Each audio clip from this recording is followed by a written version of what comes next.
Hey guys, it's Friday again, and you know what that means. It's time for another live stream from the man cave. Uh, I got some good news and I've got some bad news. And the good news is that we're live streaming from the man cave.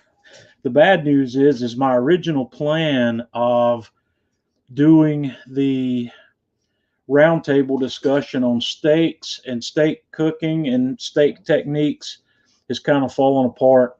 I had three other people lined up to be here with me, and two of them can't make it. So what I think I'm going to do is reschedule that because I think I want to try that again because I think that would be really fun getting a roundtable going with several other people who are really good at cooking steaks and know a lot about it. I think it would be, a really worthwhile stream. So if you're coming in with me tonight, leave me a comment here. Let me know who you are, where you're from. And if you're having a drink with me, let me know what you're drinking. Tonight, I'm going to try something new. I've heard a lot of good things about this Angel's Envy. This is a Kentucky bourbon that's been finished in port wine barrels. So this is what I'm going to try tonight. I just picked this up today. Man, it does. It has a beautiful aroma to it. So I'm going to get a little bit of that going here.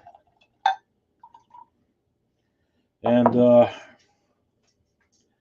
see what else we've got. So cheers to a Friday night and a great weekend. So Beth, glad you could be with us. Russ is with us tonight. Tyler, Darren, Seb. Seb's checking in from Australia. Nice. It's nice to know that the man cave reaches far and wide.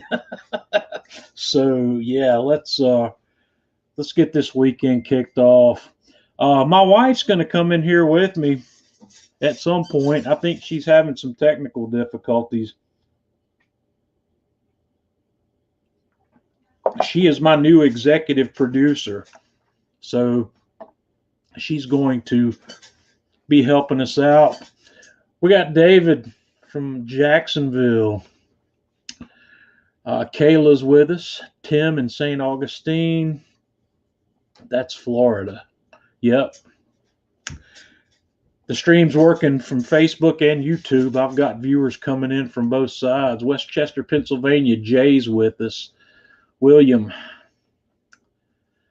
Andover, Massachusetts. Let's see. It's scrolling pretty quick now. Andy from York. I have a minor history. I've done a little time up in York. Company I used to work for had a plant up that way, and it was an interesting town. There's some Harley Davidson stuff going on in York, and there's great pretzels and chips to be had up in York, Pennsylvania. Matt from Cumming, Georgia. Tyler's in Central Florida. Ed's with us tonight. Ed's having a Bush latte. I'm not sure I know what that is. Wesley Drew from Peoria, Illinois. That former company I was just talking about that I used to work for has a headquarters in Peoria. I was stranded in Peoria the week of the 9/11 attacks. I had flown to Peoria for a set of meetings that was going to last a week, and I couldn't fly home. They had shut down all air travel, and Luca's with us. Awesome. I hope you're feeling better. And yeah, I've got a lot of fond memories in Peoria. There used to be this brew pub that was in an old power station right down on the river in Peoria. We used to eat there and drink there. And the nights that we weren't drinking there, we were drinking a couple blocks away at a Irish pub called Sully's or O'Sullivan's, man. I used to work for Caterpillar, so yeah, their headquarters is up there in Peoria. Scott's in Tennessee. Yes, Wesley Drew, it's definitely Caterpillar. it's a big company. They used to have a manufacturing plant here near where I live, and that plant has come and gone. I was the first local person other than a human resources director that they hired at that plant. I was their IT manager. The I was the IT department for a long time until I got to hire some help. So Jeff's having the Eagle Rare. I need to get down. Luca's sitting on a couple bottles of Eagle Rare for me. I got to get down there and get. So my Eagle Rare is coming back. Okay, Tanya. I see Tanya's back online now. So Tanya's going to be doing some executive production with me here tonight. We'll bring her up on screen a little bit later. She's running the board, and let's see, Scott's from Gray, Tennessee. Jeff's down in the Orlando area, and another Etna Ante from Australia. We got a couple of Aussies with us tonight, or like I said, it's in the morning down there. I guess depending on what part of the country you're in is what time of day it is in Australia. Some of Australia is 12 hours off of me, and some of it I think is, I don't know. I don't understand the time zones. I don't understand how I can be more than 12 hours off of anybody, but somehow or another I'm 16 hours off of maybe New Zealand or something down there. It's weird. Oh, Sully's closed. I hate to hear that, man. I drink a lot of beer at Sully's. That's unfortunate. That place had good food and good. You could not be out of the eyesight of a TV screen in that place. That's terrible. I haven't been to Illinois. I haven't been there in a long time. I left that job in 2005, and it's been a while. So, the Angels Envy. Mike's with us in Auckland. Mike, maybe you can figure this out. What time is it in Auckland, New Zealand? So 1:30. Yeah, so that's like 15 hours off of me. How does that happen? I guess the combination of daylight savings time here in the States and being weird. I don't know. I thought there were only 24 time zones on this globe. But that being the case, how can I be more than 12 hours off of any one of them? Somebody's going to have to explain that to me. I don't know how that works. So the Angels Envy, this is a new one for me. This has a really sweet aroma. It's really good. This is more along the lines of the bourbons that I like. I like the sweeter stuff, and this is going to be one of those. And the fact that it's aged in port wine barrels for, I don't know, I think it said 6 months after the initial aging on this, it picks up. There's a hint of that there. There's a very light hint with that fruit note from the port. This is good. This could potentially become a regular here in the man cave. I'm still trying to figure out what all of my regulars are going to be. I told Tanya that I wanted 4, and the only one currently that's got one of those 4 slots is the Jack Daniel's Single Barrel Select, and these 4 are going to be things that I can buy. The Buffalo Trace stuff is proven is a unicorn here in North Carolina. I did pick up a bottle of Buffalo Trace this week. I was in the liquor store. They had 1 bottle, and I got it. And I had a glass of that Wednesday night, and I like it. It's not as good as the Eagle Rare, but it's good. The great thing about Buffalo Trace is it's really good bourbon at a really good price point. It's inexpensive. So, where do I want to kick off this week? Since we're gonna hold off on the steaks, let me bring some pictures up here. I recently did this focaccia, and this is an Italian flatbread that has got a lot of good uses. It's a really wet dough. This is like a 75% hydration dough. There's a lot of olive oil here. I made garlic confit to put on top of this, and I used some of the oil from that garlic confit to oil the pan and drizzle on top of this before it went in. And I cooked this up on that new on the Alpha One. I'm really, really loving this oven. The more I cook on this one, the more I like it. I wasn't able to get as excited about the larger one, but this one right here is perfect for me. I love this oven, and this is what that focaccia looked like when I brought it out of the Alpha. That's a 10 by 14 Detroit style pizza pan, and it fits in this oven no problem. And I took that out, let it cool, and then I sliced it. There's video on this. I made video that's on the Atlanta Grill Company YouTube channel. Look at that crumb. You can see how light and airy that crumb is on that focaccia. That technique, when I published the video, I put in the video description, I put the instructions of how I did this, and I showed how I made this in the video. There's some stretching and folding of the dough that goes on here to do this, and I gave a shortcut method for people that don't want to do the hand stretching and folding of the dough. You can mix this dough in a mixer, but when you do that, you're going to lose this one aspect of that bread. You're not going to get that light, airy, open crumb when you run that in a mixer. So, but that came out really well. I was super, super stoked with the results of that. And my wife loves this also. And one of the things what I've been doing with focaccia, as you can see here, I've sliced it on the short side. And what I like to do is take long, thin slices of that, just like this profile here. And I like to toast it and put butter on it.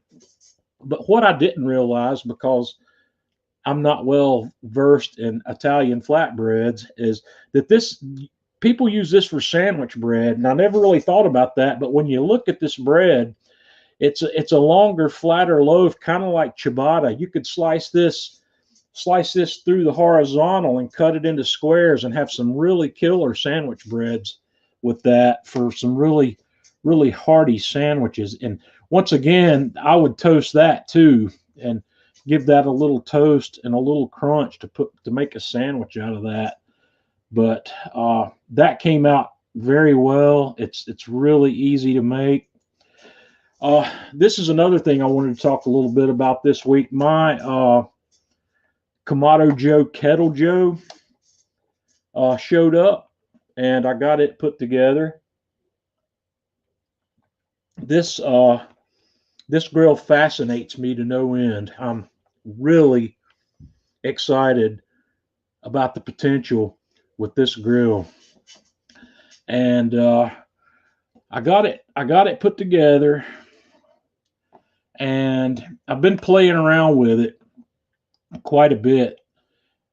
The first thing I wanted to do with this grill is, since I'm a Kamado guy, is see how well it would behave like a Kamado. And you guys know I like to use my temperature controllers. So I hooked the fireboard up to this thing and ran my temperature probe in and clipped it to the stem of the dome thermometer, just like I do on the Kamado. And this particular grill, in its default configuration, won't work that way. The wire running under the dome lid creates too much of an air gap for you to be able to control the temperatures. I was unable to keep the temperature below about 330 or 340 with it set up like that.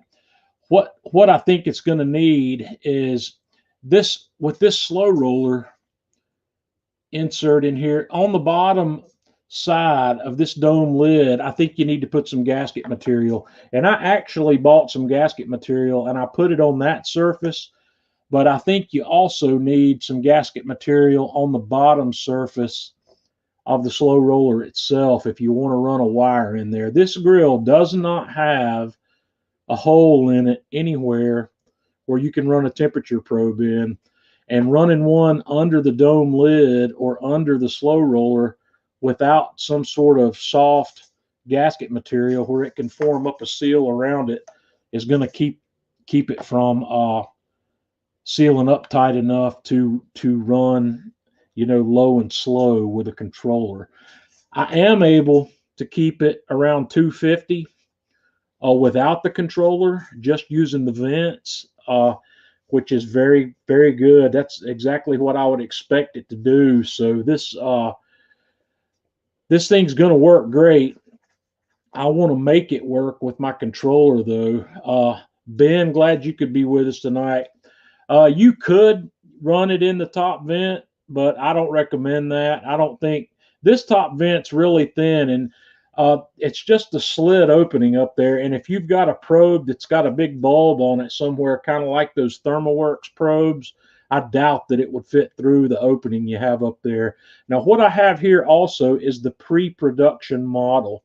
And before I pass any kind of judgment on this thing, I'm waiting until I can get the actual production model, because there are going to be some differences that I'm not sure what all of them are on the model that's rolling out to the public, which should be, I don't know, this month, sometime this month, hopefully. I don't know. I don't have any dates, but I am not going to modify this grill any further. I'm going to wait until I get the other one before I really pass judgment on what it can and can't do. I'm really excited about what I see so far. This thing is this thing's going to work great. So this is the firebox inside that grill, and this is the first thing I did was lit a fire in it, and I let it run. And that, I was telling you about I couldn't keep the temperature in check. Let me go look at this next photo. This photo is what I call the full firebox. I really stuffed that firebox full before I put the controller on it. And once I figured out I wasn't going to be able to keep it where I wanted it, I took the controller off and I just set the vents, and it settled in around 250, 260. And 17 hours later, this is how much charcoal was left in that grill. I ran it for 17 hours without touching it, after having been up to 330 and then coming back down to 250, and it stayed around 250. I left it overnight, and when I looked at it again the next morning, it was still sitting around 240. So I just decided to let it go, and about 1 o'clock or 1:30 that afternoon, it started coming back down, and it burned itself out. And this is what the slow roller looks like with the grate. The night before last, I wanted to do a Boston Butt on it, and I said, well, I'm just going to set the vents and let it run itself overnight. And Dave, that is a Kamado Joe Big Block. I ran big block charcoal in this the first time, or for that test. I have also run some Royal Oak in it. I haven't gauged any performance differences in this grill between the two. I use Royal Oak and Kamado Joe Big Block about equally now. When I want clean fire, I use the Royal Oak. But this thing, like I said, I'm really excited about it. I want to see a lot. This grill at $499, I think, is going to bring a lot of new people into the Kamado Joe world. But I did this butt overnight, and I ran into a couple of minor problems there. I don't think I've got a picture here where you can really see this firebox here. Underneath that charcoal and ash, there's a grate. It's like a grill grate, and it's got some fairly wide gaps in it, but it does fill up with ash. And I ran into an ash blockage problem on that butt cook, and my grill went cool. And the next morning when I got up, I was down to about 160 or 170.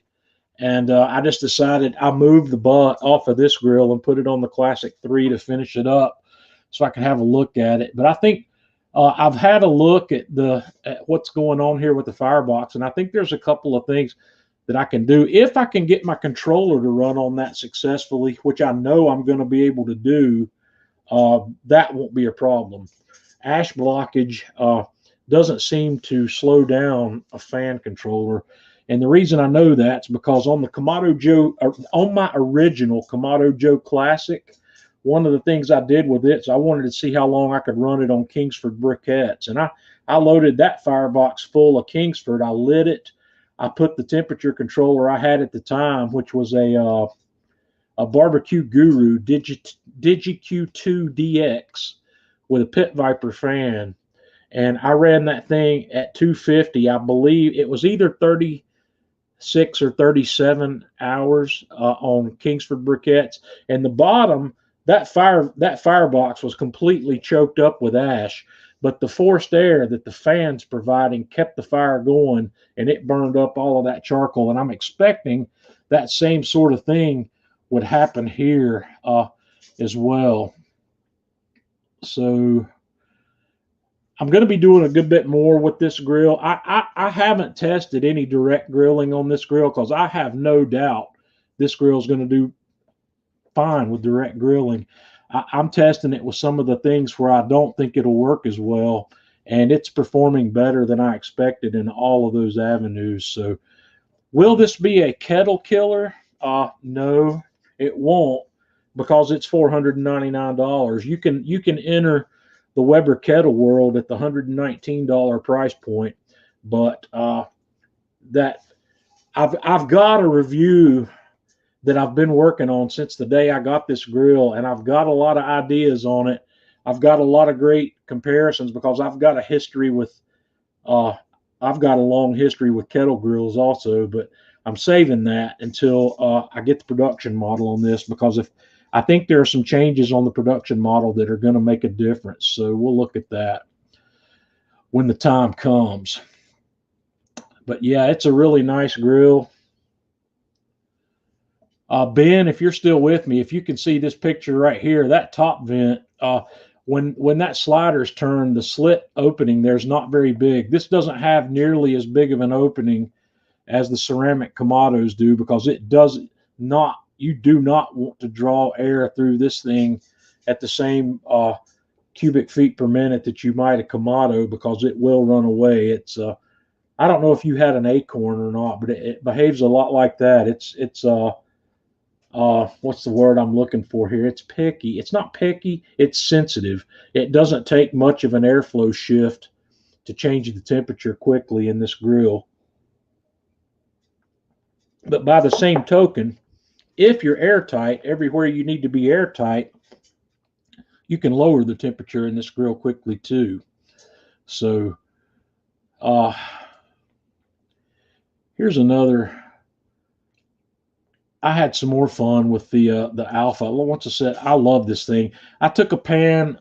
I took one of my Finex cast iron pans, and I put a couple of chicken leg quarters in it, and some diced potatoes and some onion quarters, and tossed that guy in the Alpha, and made a beautiful one pan meal, if you want to call it. I don't have any green vegetables in there. But this thing cooks amazingly. I put that in there. I had that grill, I had the oven running, I don't know, at somewhere between 4 and 450, and I let that cook in there for about 30 minutes and had a really beautiful result with that. And I did some more pizza last week. I'm really, this thing is a pizza making machine. These pizzas are just off the hook. And then last week I cooked a lobster tail. I made a video. I did a lobster tail on the Napoleon gas grill, and I just made a quick video there on how easy it is to make a lobster tail. Lobster tail is not complicated. I went ahead and set mine up like this. I butterflied the lobster and lifted the lobster meat out of the shell and let it ride up on top of the shell. That's something that a lot of people do simply because it looks cool, but you can simply take a lobster tail like this and slice it down the middle, and you can put it meat side down on the grill, and these things cook quickly. Beth's got a good question there. Can you explain how the Alpha is fueled? I will, because I think that's a really good question. Let me shift up here. The Alpha. Let's bring this back up. Let me go back. What I need to do is make a demo of that.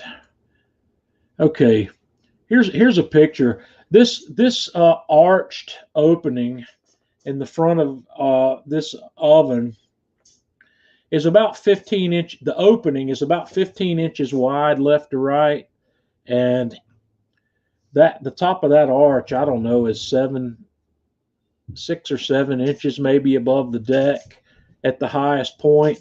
The cooking deck that you're looking at here is about, let me see if I can remember the dimensions.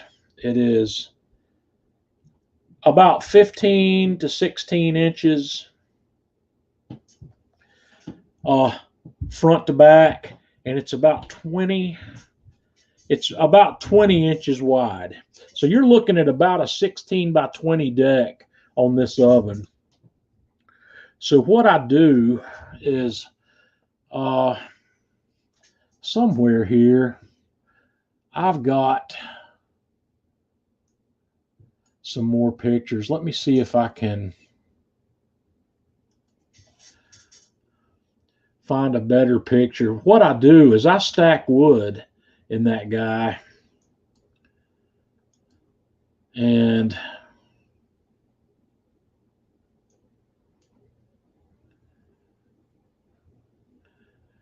I've got a better picture here somewhere of what that guy looks like.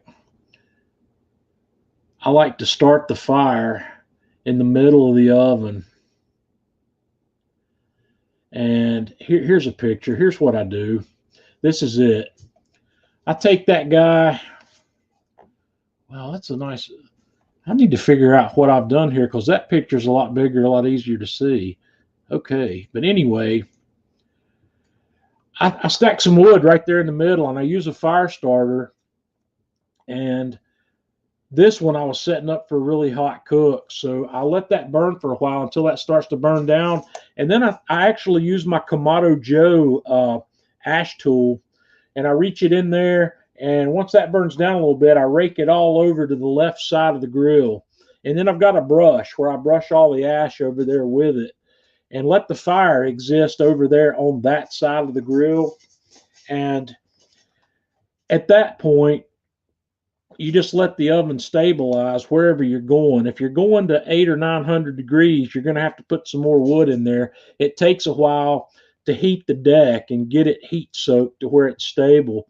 But if you're cooking at lower temperatures, you can move it over there and just put it to the side. This thing, temperature control on this thing's a lot different than anything else I've ever tried to cook on. This is an oven where the best thing to do is adjust your cooking technique to the oven rather than making the oven do what you want it to do. I learned that this week. In fact, my wife made the statement she wanted enchiladas for dinner one night this week. So I made enchiladas, and I said, well, I'm going to cook them on the Alpha. And here's what I got, because I was running a little hotter than I realized I was running. But that my flour tortillas there got a little bit charred. And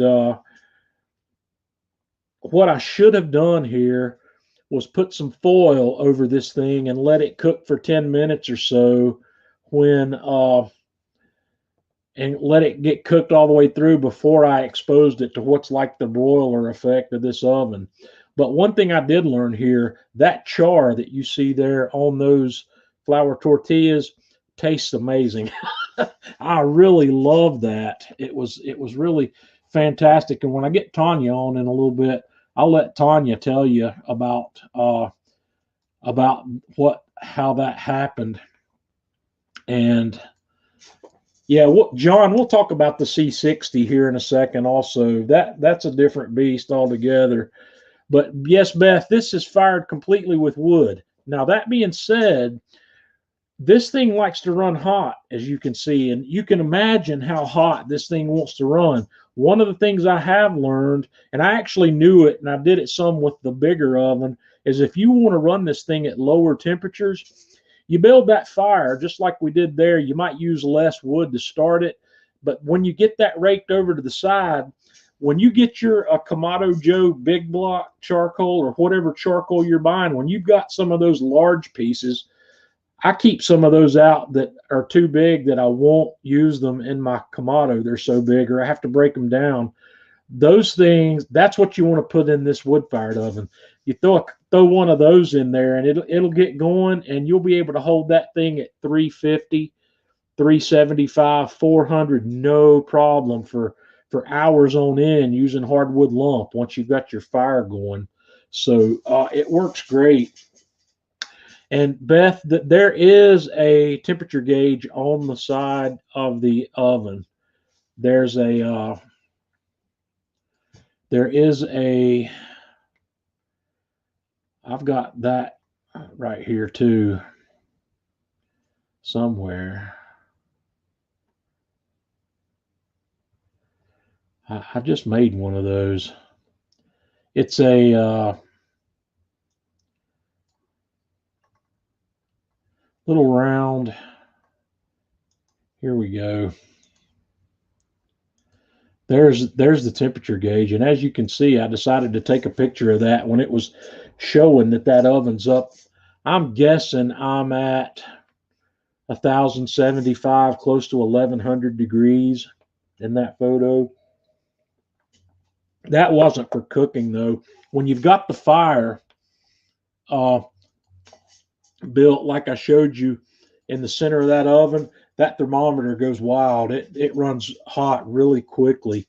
So the thing was really, it gets really hot, and it just takes a little getting used to. It's just like a Kamado. You have to fire this thing a few times until you get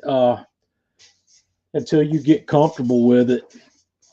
And Jason, I see your question there about the flames rolling across the top. I want to do a dedicated live stream on this, and I've got a couple of friends that I want to get on here. I want to get somebody from Alpha on here with me, and I want to get somebody that's an awesome Alpha cook on here with me as well. So that's coming. I'm not sure when yet, and I'll let you know when that's going to come up. So I'll talk in more detail about that.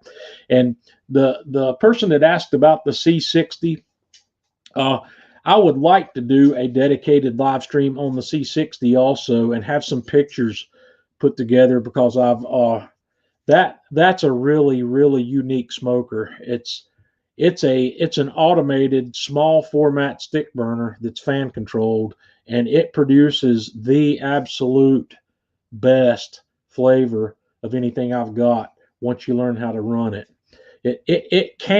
That thing will burn so cleanly that you can't realize that it was cooked over a wood fire. If it takes a little practice to learn how to throttle the air in that thing.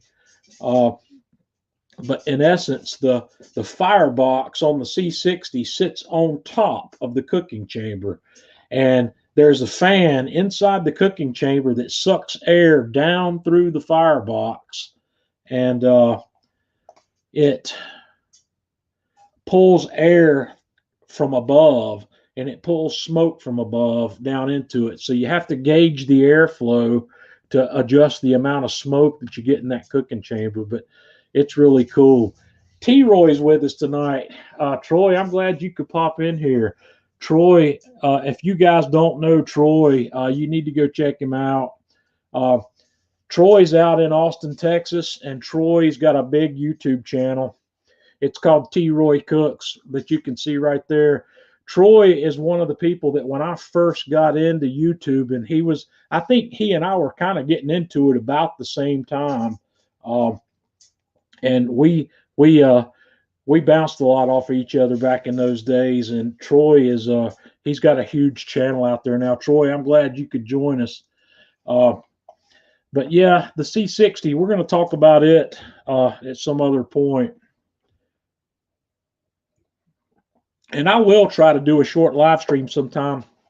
Maybe next time I cook pizzas on the Alpha, I'll set up a quick live stream and we'll do that. Dave, if you're asking about what wood I'm using in the Alpha, what I have now is oak, because oak's it's real easy to get here. I'm trying to source some hickory. I haven't found that source yet, but once I do, I'm going to switch to hickory in that. So that's where we are on that. I'm gonna bring Tanya up here with me here in just a second. Okay, the sirloin cap that I cooked today. Let me go ahead and show you that. Let's see. That thing came out amazing. What have I got here in terms of pictures? Okay. I don't have. I'm gonna try something here. I don't know if this is gonna work. I'm gonna add my thing back here. Let me see if does this work? Oh heck yeah! It's gonna play my little video. This is that sirloin cat that I bought from Porter Road.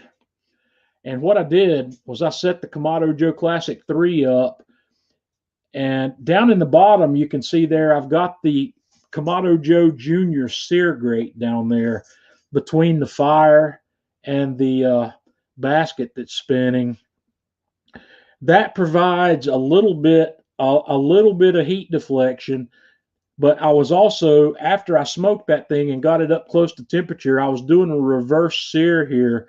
So when we got that done, when I got that thing up to about 110 internally, that's the wrong picture.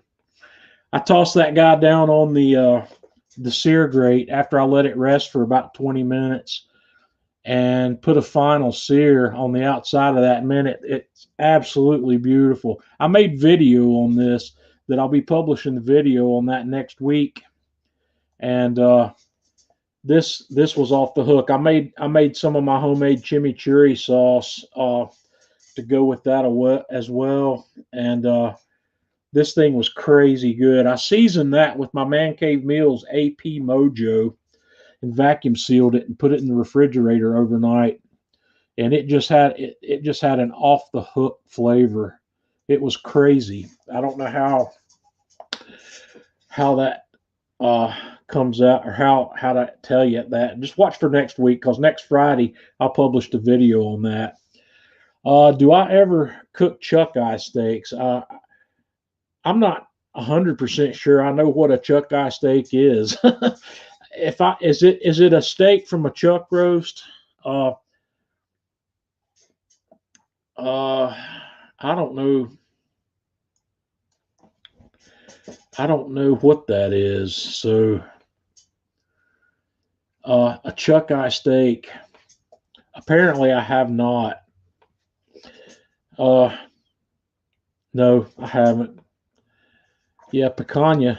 Everybody loves picanha, and most people cut that thing up and fold it over itself and run it on the spit rod. But I wanted to play with this new Kamado Joe basket, and that's something else I was going to talk about some today. I'm going to hold off on that though. I'm going to save that for another day. Talk about the baskets. The last cut between the ribeye and the chuck. No, sir, I have not had that. I'm not familiar with it, and I don't know if I've seen it in my local shops or not. I'll have to investigate that and see what I can find out. I got an eye burn in here again. I got a new prescription but I haven't gone to get new glasses yet. I actually went down there yesterday, whoops, and they had closed before I could get there. Now everything's falling apart. Let's try this again. Okay.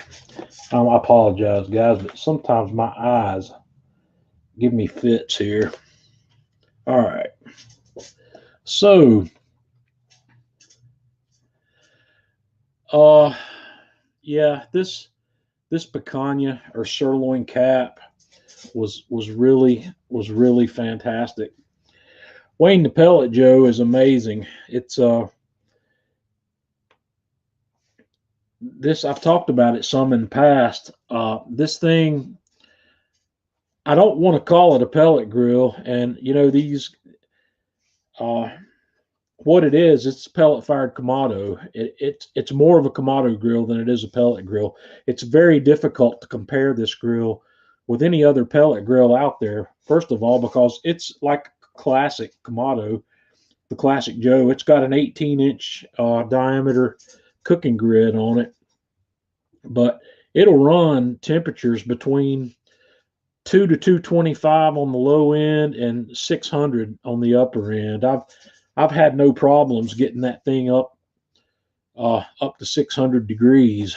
I've had it higher, and if you take an infrared thermometer and temp it down at the grate when it's running really hot, it's a lot hotter than that. The ambient probe inside the grill is up on the back side of the dome, but at night when I'm running that thing, I can get a whole bunch. That heat shield underneath the grate's cherry red. It heats that thing up, so you can sear steaks on this thing no problem. It doesn't really matter what the gauge reads because it's really hot over the firebox underneath that heat shield. That thing glowing cherry red on there is plenty hot to sear anything you'd ever want to sear. I love it. And hang on to that short rib comment there. I'll talk about that in a minute too. But the Pellet Joe it's everything a Kamado should be, with the ease of just being able to turn a switch to power it up. The great thing about the Pellet Joe is the thing about it, it's like any other pellet grill. You have to vacuum out the fire pot on this grill after every cook. It is not as forgiving as the Traegers and some of the other grills on vacuuming out that fire pot.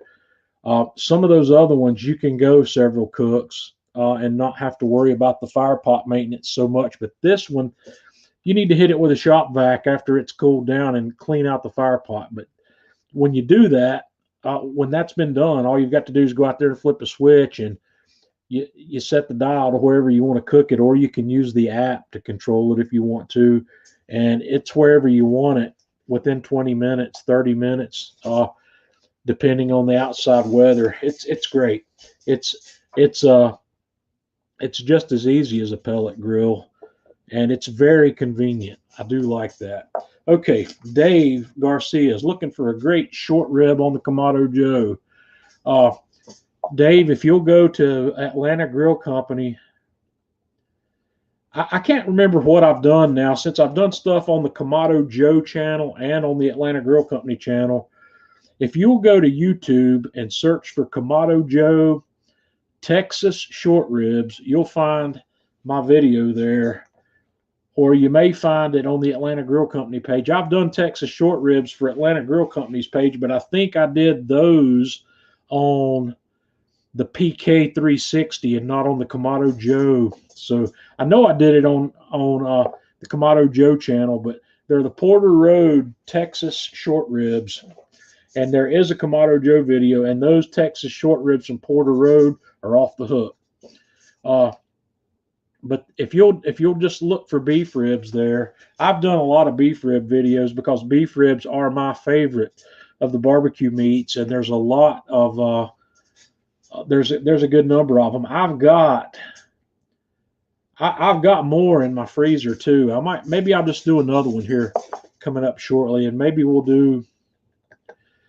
I did a Pellet Joe video. Come to think of it, there's I believe I did. I don't know. I've done so many videos, guys. It's hard for me to remember everything. But this is an Atlanta Grill Company video. But I did.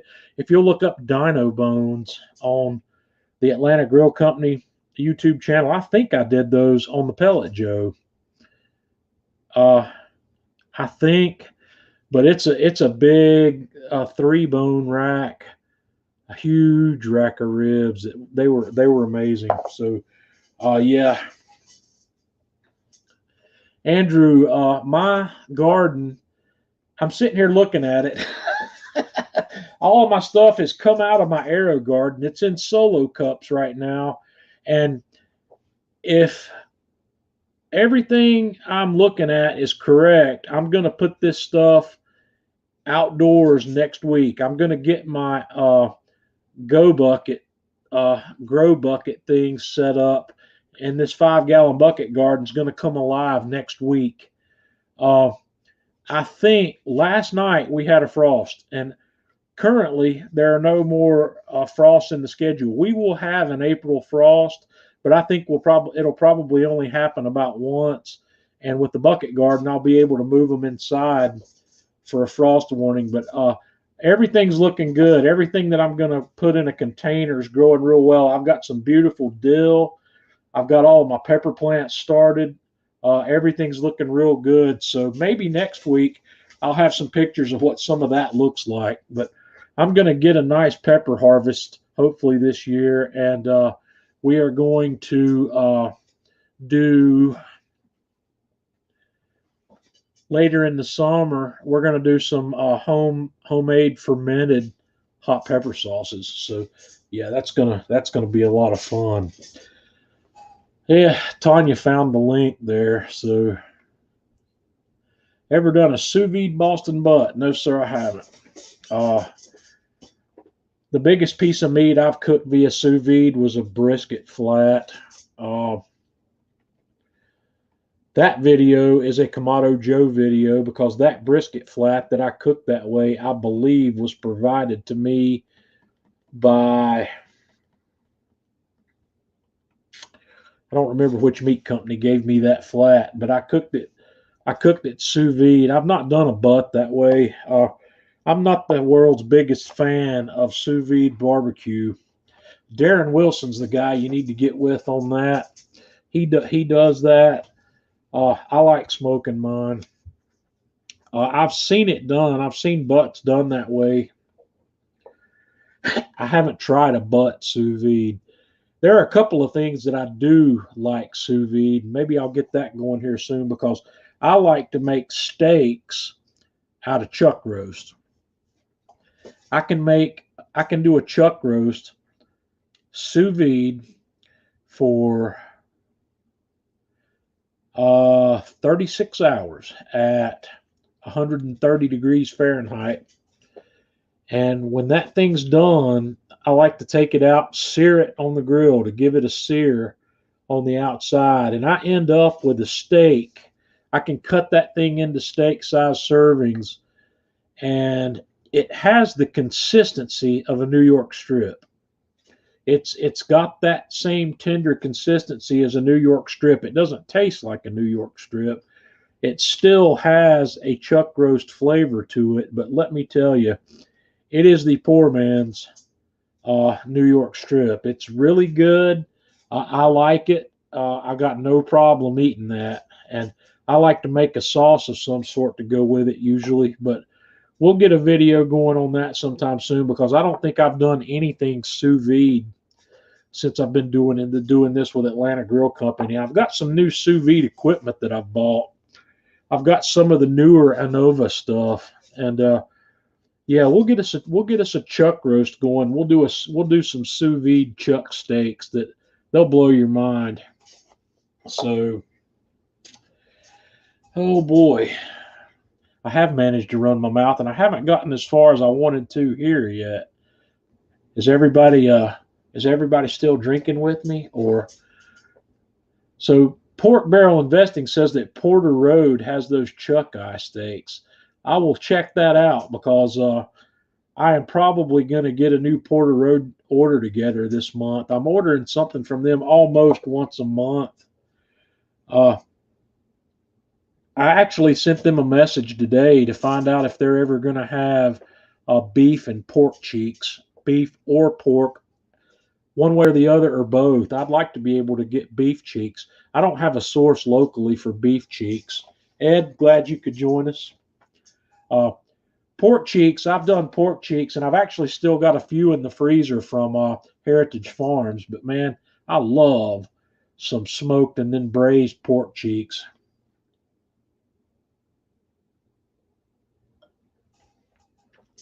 I think this Angel's Envy is going to get to hang around.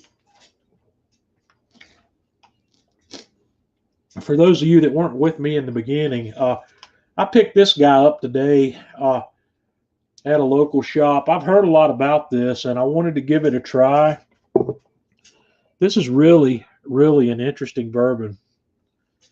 I'm pretty good with that.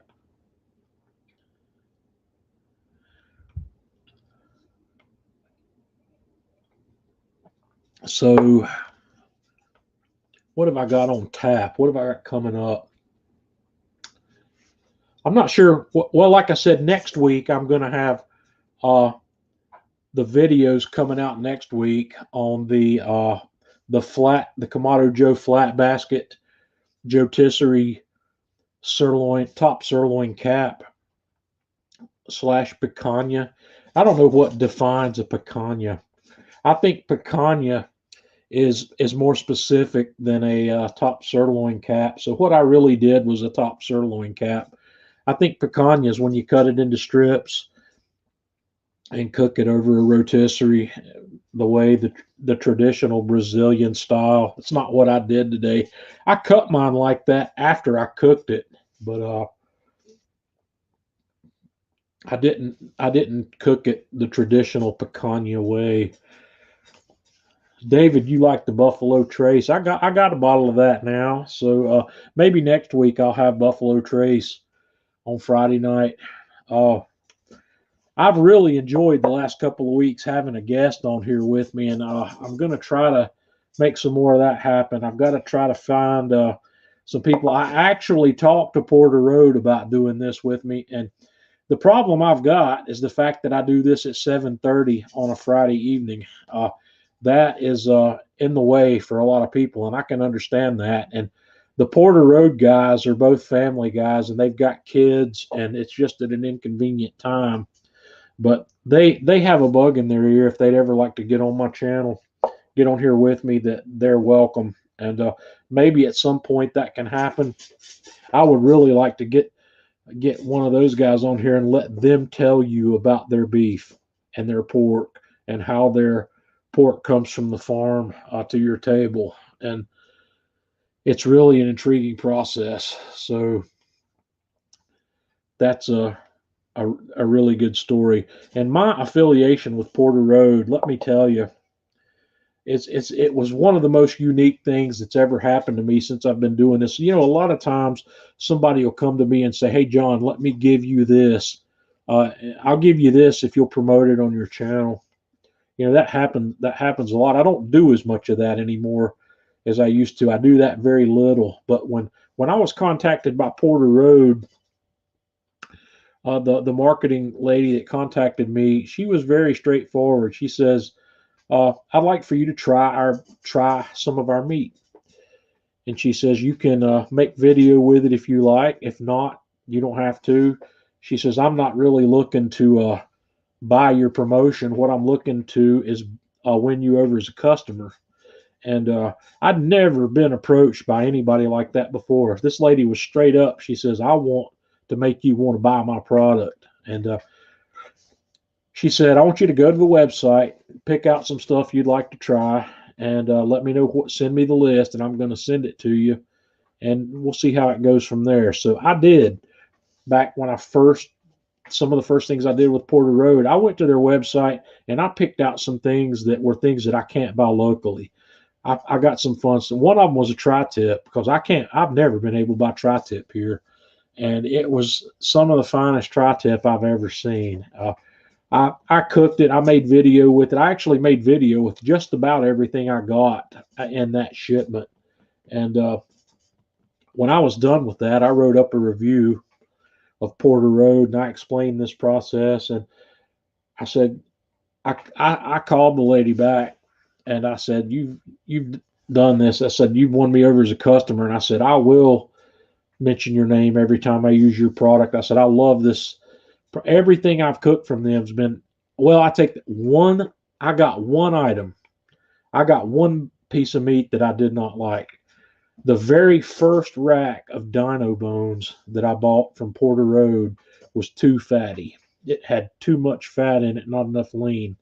And I let them know that. They tasted good. What I ate was delicious, but that's not something I would have bought again. And they said, yeah, we're having a problem with our farm up there. And they said, we just yesterday or 2 days before, we've taken that off of our website until we get that problem straightened out. And when they got that problem straightened out, I bought a rack, and it was crazy. Okay, Eric. Eric Smith says, have you tried that new lighter yet? Okay.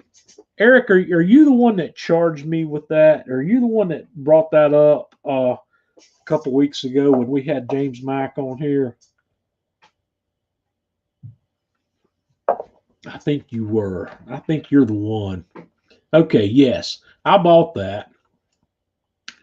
I bought the Grill Blazer, and I've been playing with it.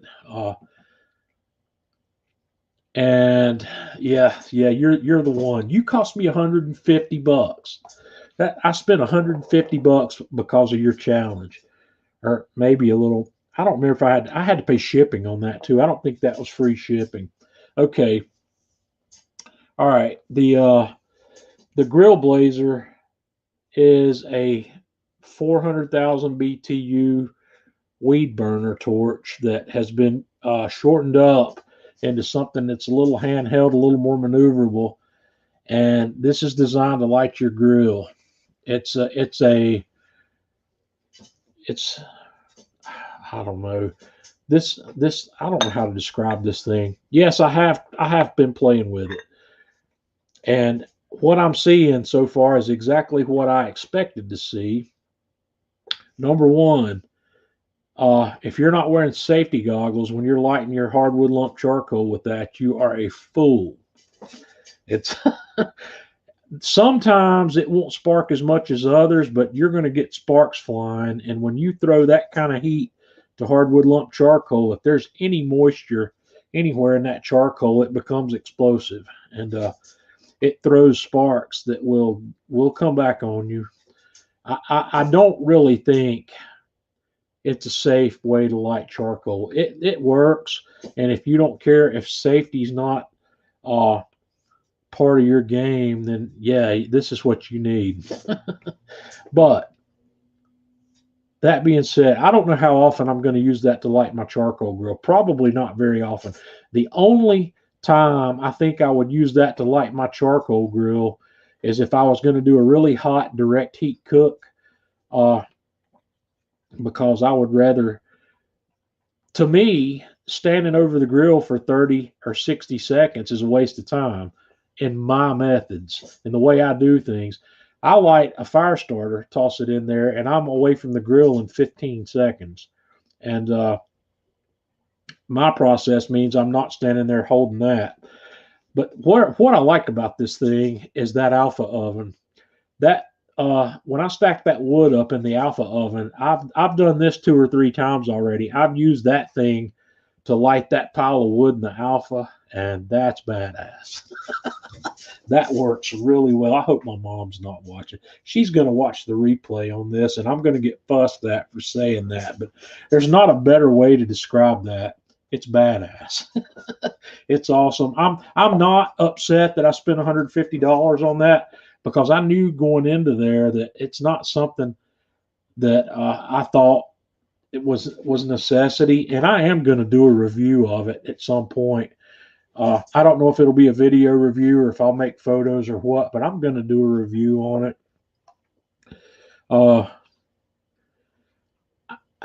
I don't know. I might not. The reason I might not do a review on it is because I'm not the biggest fan of it. I don't know. We'll consider it. And we're at the hour mark. So since we're at the hour mark, hang on here. We're going to talk about the gadget for the week. And I got to go back to my pictures here. This, my friends, is the gadget for the week.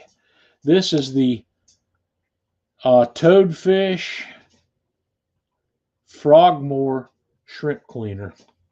And okay, like what the heck is that? Okay, John's gone crazy. He's bought another one-trick pony. So what this is, actually, you know, I'm going to sneak Tanya up here.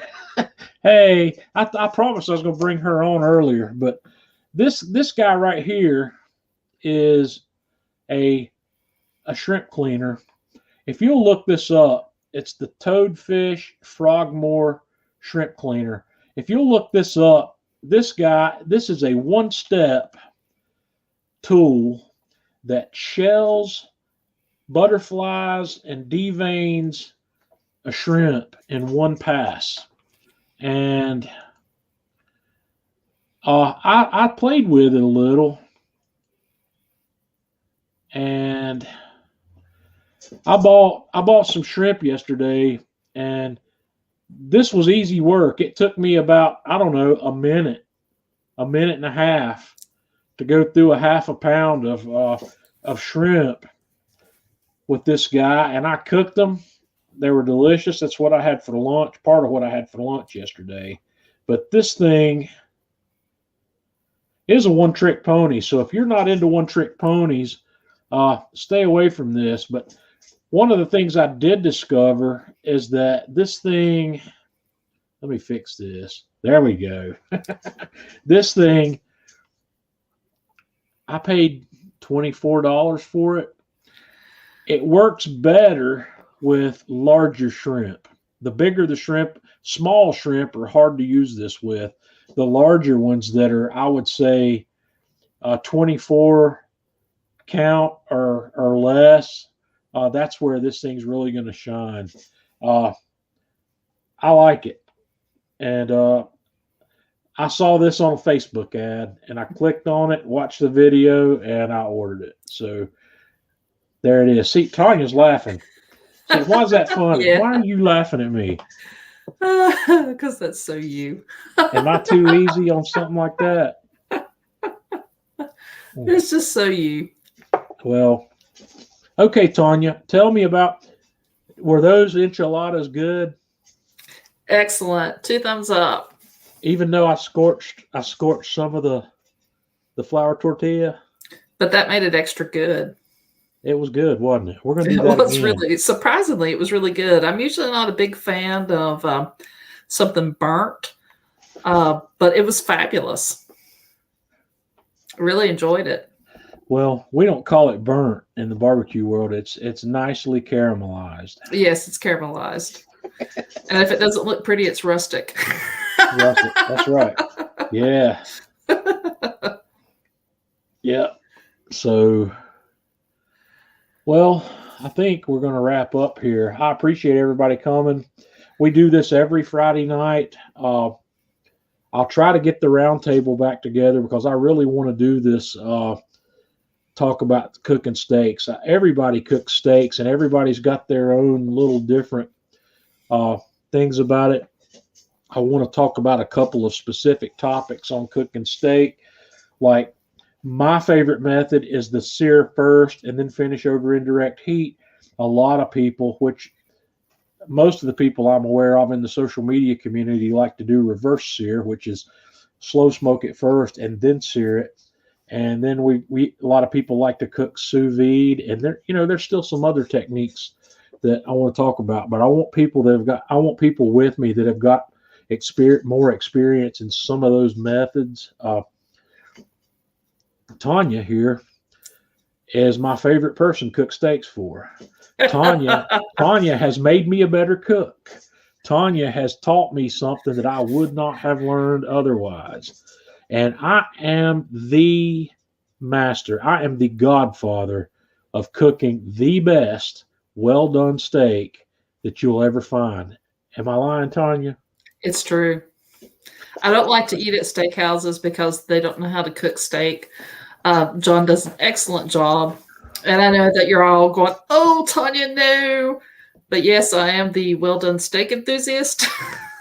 Well, I don't ever, demean people for their food choices.